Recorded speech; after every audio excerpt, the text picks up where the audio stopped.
கனமழை காரணமாக சென்னை வேளச்சேரி ஏஜிஎஸ் காலனியில் மழைநீர் வெள்ளம் போல் சூழ்ந்துள்ளது. இதனால் பொதுமக்கள் பாதிக்கப்பட்டுள்ளனர். கனமழை காரணமாக சென்னை வேளச்சேரி ஏஜிஎஸ் காலனி பகுதியில் மழைநீர் வீடுகளை சூழ்ந்துள்ளது. இதனால் பொதுமக்கள் அத்தியாவசிய தேவைகளுக்கு கூட வெளியே வர முடியாத அளவிற்கு மழைநீர் வீடுகளை முற்றிலும் சூழ்ந்துள்ளது. அண்மை செய்தியை தற்போது நாம் பார்த்துக் கொண்டிருக்கிறோம். தொடர்ந்து பல்வேறு பகுதிகளில் வீடுகளுக்குள் மழைநீர் புகுந்துள்ளதால் பொதுமக்கள் கடும் அவதியடைந்து வருகின்றனர். சென்னை வேளச்சேரி ஏஜிஎஸ் காலனி பகுதியில் வீடுகளுக்குள் மழைநீர் புகுந்துள்ளதால் பொதுமக்கள் கடும் அச்சம் அடைந்துள்ளனர். வேளச்சேரியில் தற்போது கனமழை பெய்து வரும் நிலையில் சாலைகளில் தேங்கிய மழை நீரானது தற்போது வீடுகளுக்குள்ளும் புகுந்துள்ளதால் பொதுமக்கள் கவலை அடைந்துள்ளனர். அண்மை செய்தியை தற்போது நாம் பார்த்துக் கொண்டிருக்கிறோம். கனமழை காரணமாக சென்னை வேளச்சேரி ஏஜிஎஸ் காலனி பகுதியை மழைநீர் சூழ்ந்துள்ளது. இதனால் பொதுமக்கள் அச்சம் அடைந்துள்ளனர். அண்மை செய்தியை நாம் பார்த்துக் கொண்டிருக்கிறோம். இடைவிடாது பெய்து வரும் கனமழை காரணமாக சென்னை வேளச்சேரி ஏஜிஎஸ் காலனி பகுதியில் வீடுகளுக்குள் மழைநீர் புகுந்துள்ளதால் பொதுமக்கள் கடும் அவதியடைந்து வருகின்றனர். அண்மை செய்தியை நாம் பார்த்துக் கொண்டிருக்கிறோம்.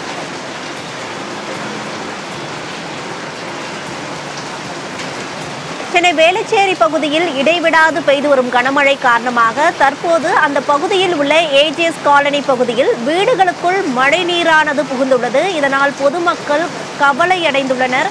இது தொடர்பான விரிவான விவரங்களை வழங்குவதற்காக நேரலையில் இணைகிறார் நமது செய்தியாளர் லாவண்யா. தற்போது வேளச்சேரி ஏஜிஎஸ் காலனியில் மழைநீர் குளம் போல் தேங்கியுள்ளதை நம்மால் பார்க்க முடிகிறது. பொதுமக்கள் பல்வேறு இன்னலுக்கு ஆளாகி வருகின்றனர். பொதுமக்களின் கோரிக்கை என்னவாக உள்ளது? இது குறித்த விவரங்களை பதிவிடுங்க. வணக்கம். நாம் தற்பொழுது வேளச்சேரியில் இருக்கக்கூடிய ஏஜிஎஸ் காலனியில் இருக்கிறோம். குளம் என்ற அளவில் சொல்ல முடியாத அளவிற்கு ஏரியில் இருப்பது போலத்தான் இந்த பகுதி இருக்கிறது. சுமார் ஒரு 4 தெருக்களாக பிரிக்கப்பட்ட இந்த தெருவின் ஒரு பகுதியில் தான் நாம் நின்று கொண்டிருக்கிறோம். இந்த பகுதி முழுக்கவே மழைநீர் சூழ்ந்து காட்சியளிக்கிறது. எங்கு பள்ளம் இருக்கிறது, எங்கு மேடு இருக்கிறது என்பது தெரியாத அளவிற்கு மழைநீரானது சூழ்ந்து காணப்படுகிறது. பிளாஸ்டிக் பாட்டில்கள், அதே போல கண்ணாடி பாட்டில்கள் என்று எண்ணற்ற பொருட்கள் எல்லாம் இந்த நீரில் மிதந்து வருகிறது. கால் வைத்தாலே எதில் குத்தி காயமாகும் என்ற அளவிற்கு கூட தெரியாத அளவிற்கு இங்கு நீரானது அதிகமாக தேங்கி நிற்கிறது. பொதுமக்களினுடைய மிகப்பெரிய கோரிக்கையாக இருப்பது உடனடியாக இந்த நீரை அப்புறப்படுத்த வேண்டும் என்பது தான். ஏனென்றால் தரைத்தளத்தில் இருக்கக்கூடிய அனைத்து வீடுகளுமே மழைநீர் சூழ்ந்து மிகவும் ஒரு அபாயகரமான ஒரு சூழலில் தான் இருக்கிறது. நீங்கள் தற்பொழுது இந்த காட்சியை பார்த்து கொண்டிருக்க முடியும். தூரத்தில் வரக்கூடிய பெண்கள் எவ்வளவு கஷ்டப்பட்டு தங்களுடைய முழங்கால் அளவிற்கு தண்ணீர் தேங்கி இருக்கக்கூடிய அந்த சூழலிலே மிகவும் சிரமப்பட்டு வந்து கொண்டிருக்கிறார்கள். தங்கள் வீடுகளிலிருந்து வெளியேறுவதற்கே மிகவும் கஷ்டப்பட்டு கொண்டிருக்கிறார்கள். கைக்குழந்தைகளோடும் அதே போல வீட்டில் முதியவர்களோடும் வசித்து வருபவர்களுக்கு இது மிகப்பெரிய ஒரு துன்பகரமான ஒரு செயலாகத்தான் இருக்க முடியும். ஏனென்று கேட்டால் வீடின் தரைத்தளத்தில் அனைத்து இடங்களிலுமே நீர் சூழ்ந்து காணப்படுகிறது. இதன் காரணமாக அவர்களுடைய வாழ்வாதாரமே பாதிக்கப்பட்டிருக்கிறது. வேறு இடங்களுக்கு செல்ல வேண்டும் என்றால் கூட இந்த குளம் போன்ற நீரை எல்லாம் கடந்துதான் செல்ல வேண்டும். அவர்களுக்கு இது மிகப்பெரிய ஒரு அச்சுறுத்தலாக இருக்கிறது. தூரத்தில் வரக்கூடிய ஒரு பெண்மணியை நீங்கள் பார்க்க முடியும். தன்னுடைய குழந்தையை பின்னால் தூக்கி கொண்டு மிகவும் சிரமப்பட்டு வந்து கொண்டிருக்கிறார். இப்படிப்பட்ட ஒரு சூழலில் தான் இந்த பகுதி மிகவும் அபாயகரமான ஒரு பகுதியாகவும் மிகவும் அவதிப்படக்கூடிய ஒரு பகுதியாக இருக்கிறது. அவர்களுடைய இன்னல்களை அந்த நமது ஒளிப்பதிவாளர் ரவிக்குமார் காட்சிப்படுத்தி கொண்டிருக்கிறார். இவ்வளவு கஷ்டமான ஒரு சூழலில் தான் பொதுமக்கள் வசித்து கொண்டிருக்கிறார்கள். அவர்களுடைய துன்பகரமான ஒரு நிகழ்வைத்தான் நாம் பார்த்து கொண்டிருக்கிறோம். மேலும் இந்த பகுதி முழுக்கவே நீர் சூழ்ந்து காணப்படுகிறது. உடனடியாக இந்த பகுதியில் மின் மோட்டர் வைத்து நீரை அப்புறப்படுத்தினால் மட்டுமே பொதுமக்கள் சற்று நடப்பதற்கு ஒரு ஏதுவாக இருக்கும் வாய்ப்பு இருக்கிறது. ஏனென்றால் தொடர்ந்து சென்னையில் மழையினுடைய தீவிரம் அதிகரித்து வரக்கூடிய இந்த சூழ்நிலையிலே இந்த தண்ணீர் தேங்கி இருக்கிறது. இதை அப்புறப்படுத்த வேண்டும். இல்லை என்றால் இந்த பகுதி இன்னும் மோசமான ஒரு சூழலுக்கு தள்ளப்படும். ஏனென்றால் அந்த புயல் கரையை கடக்கும் வரை தமிழகத்தில் அதிலும் குறிப்பாக சென்னைக்கு மழை அதிகமாக இருக்கும் என்று கூறினார்கள். சிவப்பு நிற எச்சரிக்கையும் விடுக்கப்பட்டிருக்கிறது. இந்த ஒரு சூழலில் தான் சென்னையினுடைய பல்வேறு பகுதிகளில் தண்ணீர் தேங்கி பொதுமக்களினுடைய வாழ்வாதாரம் பாதிக்கப்பட்டு இருக்கிறது. அதிலும் கூவம் கரை ஆற்றில் கூவம் ஆற்றங்கரையோரம் மக்களும் கூட வெள்ள அபாய எச்சரிக்கை விடுக்கப்பட்டு அவர்கள் எல்லாம் வேறு பகுதிகளுக்கு தங்களுடைய பாதுகாப்பு நலன் கருதி சென்று கொண்டிருக்கிறார்கள். அந்த வகையிலே வேளச்சேரி ஒரு தனித்தீவாக மாறியிருக்கிறது என்றே கூறலாம். ஏனென்றால் வேளச்சேரியினுடைய பிரதான சாலைகளில் நீரானது தேங்கி இருக்கிறது. ஒரு பேருந்து செல்வதற்கு, மகிழுந்து செல்வதற்கு, அதுபோல இருசக்கர வாகனங்கள் செல்வதற்கே மிகவும் ஒரு அவதிப்படக்கூடிய, மிகவும் ஒரு சிக்கலான, ஒரு சிரமப்படக்கூடிய ஒரு நிகழ்வை தான் நம்மால் பார்க்க முடிகிறது. இந்த பகுதி முழுக்கவே அதிகமான மழைப்பொழிவையும் சந்தித்து வருகிறோம். கடந்த 24 மணி நேரத்தில் சென்னை சந்திக்காத ஒரு மழைப்பொழிவைத்தான் சந்தித்து கொண்டிருக்கிறது.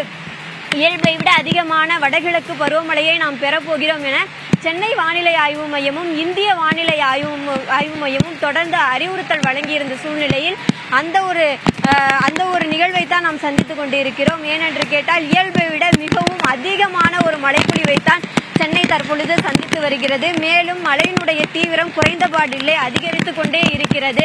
இந்த பகுதி மக்களினுடைய மிக முக்கியமான கோரிக்கை என்னவென்றால், உடனடியாக மின்மோட்டர்கள் வைத்து இந்த பகுதியில் தேங்கி இருக்கக்கூடிய தண்ணீரை, மழை நீரை அப்புறப்படுத்த வேண்டும் என்பது பொதுமக்களுடைய மிகப்பெரிய கோரிக்கையாக இருக்கிறது. லாவண்யா, அதிகாரிகள் மற்றும் தமிழக அரசு சொல்வது என்னவென்றால், வடிகால் வாய் பணிகள் 90% நிறைவடைந்து விட்டது. சென்னையில் மழைநீர் தேங்குவதற்கு பெரிதும் வாய்ப்பே இல்லை என்றுதான் தொடர்ந்து சொல்லிக் கொண்டே வருகின்றனர். ஆனால் கடந்த 8 மணி நேரத்துக்கு மேலாக தொடர்ந்து கனமழை பெய்து வரும் நிலையில் தொடர்ந்து கனமழை நீடிக்கும் என்று சொல்லப்படுகிறது. இந்த நிலையில் சென்னையில் வடிகால் வாய் பணிகள் முழுமையடையவில்லை என்பதை இது எடுத்து காட்டுகிறதா? அதிகாரிகள் என்ன சொல்றாங்க? யாரேனும் அங்க பார்வையிட்டு இருக்காங்களா? தொடர்ந்து பொதுமக்களே அரசு அதிகாரிகளுக்கும் அதே போல இந்த தொகுதியை சார்ந்த முக்கிய பொறுப்பாளர்களுக்கும் அழைப்பு விடுத்து வர சொல்லியிருக்கிறார்கள். அந்த வகையில் வேண்டுமானால் இந்த பகுதிக்கு அவர்கள் வருகை தந்து மக்களினுடைய நலனை பார்க்கலாம்.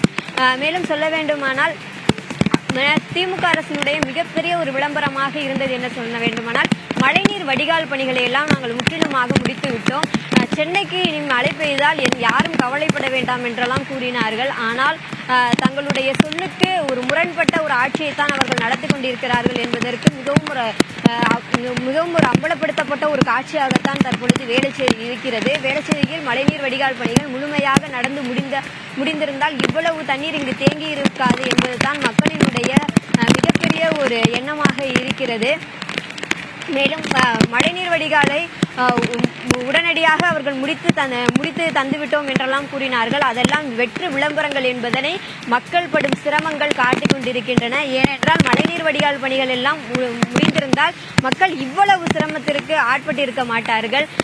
அதாவது தங்களுடைய விளம்பர நலனிற்காகவும் தங்களுடைய நலனிற்காகவும் வெற்று விளம்பரங்களை மட்டுமே பேசிக் கொண்டிருக்கக்கூடிய திமுக ஆட்சியிலே மக்கள் எவ்வளவு பெரிய சிரமங்களை எல்லாம் சந்தித்து வருகிறார்கள் என்பதற்கு இது ஒரு யதார்த்த காட்சியாக இருக்கிறது.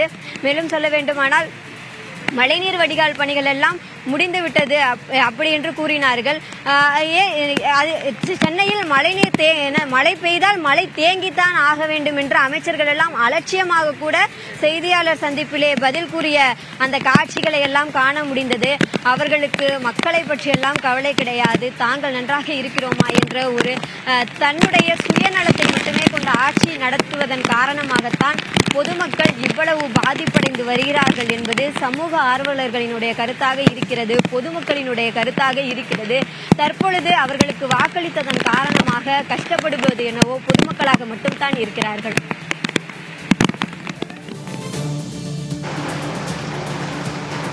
லாவண்யா, நேரலையில் களத்திலிருந்து விவரங்களை வழங்கியதற்கு நன்றி.